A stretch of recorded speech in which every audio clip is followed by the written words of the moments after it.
ഒരു ദിവസം എത്ര പ്രാവശ്യം ഭർത്താവിനെ കെട്ടിപ്പിടിക്കുന്നുണ്ട്? ചിന്തിക്കും. ഒരു ദിവസം എത്ര പ്രാവശ്യം മുത്തം കൊടുക്കുന്നുണ്ട്? ചിന്തിക്കും.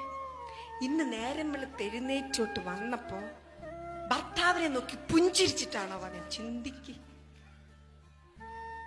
പരസ്പരം ഭർത്താവിനെ നോക്കി ചിരിച്ചിട്ട് എത്ര നാളായി? ഭർത്താവിന്റെ തെറ്റിൽ എവിടെയാണ് മുടി നരച്ചിരിക്കുന്നത് നിങ്ങൾ കണ്ടിട്ട് എത്ര നാളായി? എവിടേക്കാ മുടി നരച്ചിരിക്കുന്നത് നിങ്ങൾ കണ്ടോ? നിങ്ങൾ മുഖം നോക്കിയോ? ആ കണ്ണുകൾ എവിടേക്കാ പാടുകൾ വീണ് നിങ്ങൾ ശ്രദ്ധിച്ചിട്ടുണ്ടോ? നോക്കിയോ? എത്ര ഒരു മിനിറ്റെങ്കിലും അദ്ദേഹത്തിന്റെ മുഖത്ത് നോക്കിയിരുന്നിട്ടുണ്ട്? എത്ര നാളായി അങ്ങനെ നോക്കിയിരുന്നിട്ട്? എന്തിനാ കല്യാണം കഴിച്ച? ഇതിനൊന്നും അല്ല എങ്കില്. ഇതൊക്കെയാണെന്നേ ജീവിതത്തിന്റെ ത്രില്ലെന്ന് പറയുന്നേ. ഇതൊക്കെയാണെന്നേ ജീവിതത്തിന്റെ രസം. ഇതിനു വേണ്ടിയിട്ടാണെന്നേ നമ്മൾ ജീവിക്കണേ.